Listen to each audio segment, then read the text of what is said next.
Joining me now is actress Connie Britton, who has joined former First Lady Michelle Obama's When We All Vote initiative. So, give you a chance to respond to the rap against Hollywood. There's always a rap against Hollywood. Well, you know, for me, this election is just about being a citizen, and my entire purpose has been to encourage every single person, every single American to get out and to vote and to encourage your friends to vote.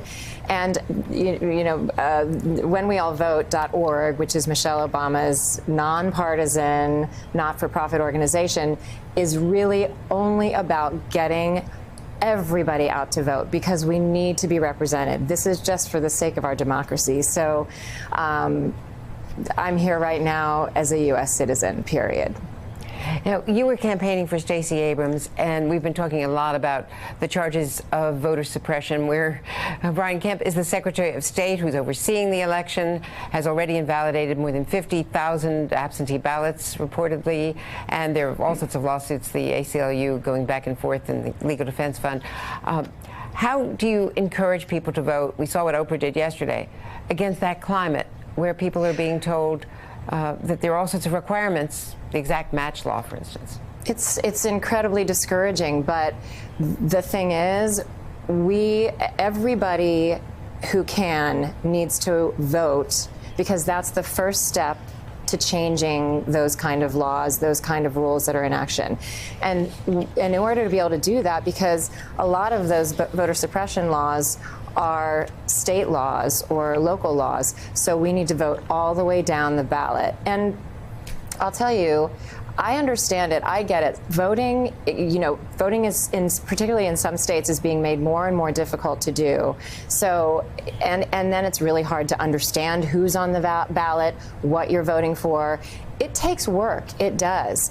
And so we're trying to encourage people to go out get your voting squad together, get your people together, and together you can learn the facts about what's on your ballot and go all the way down, because your local officials are going to be just as important as your congressperson and your senator in terms of making the decisions that are going to affect your everyday life.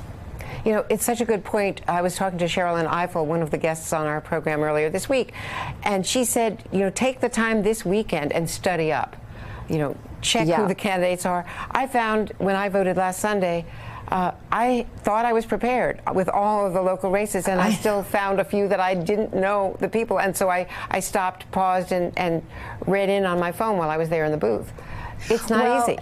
It takes not easy. It really, really does. And I know I'm always just flabbergasted when I sit down to vote. I usually vote long distance, so I sit down with my ballot, which in a way is an easier way to do it, but it's still, it's like taking a test.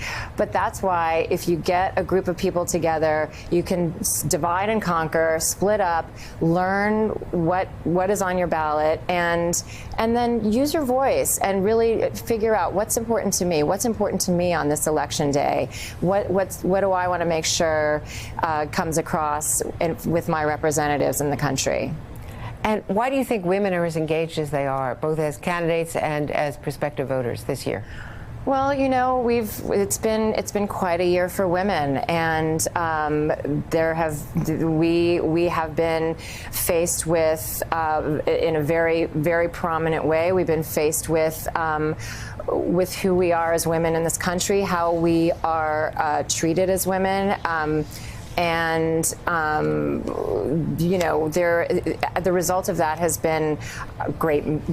There's been great outpouring of support amongst women. We've had the Women's March, we've had the Me Too movement, but more importantly, and what I think is the most exciting, is we've had so many women candidates come out, and we have so many women candidates on the ballot. And most important, I think, for women in this country is that we're represented in our government. We're equally represented in our government. And, what I say to people who are questioning whether it's worthwhile getting out to vote, you want to be represented. You want to be represented. every single person. And that's why for me, at the end of the day, I want everybody. I don't care what your political views are. I want everybody to vote, because that means that we will have a country that is truly representing its citizens. Well, that's a great message. Connie Britton, it's a real pleasure. Thanks very much. Thank you so much, Andrea. You bet. Hey there, I'm Chris Hayes from MSNBC. Thanks for watching MSNBC on YouTube. If you want to keep up to date with the videos we're putting out, you can click subscribe just below me, or click over on this list to see lots of other great videos.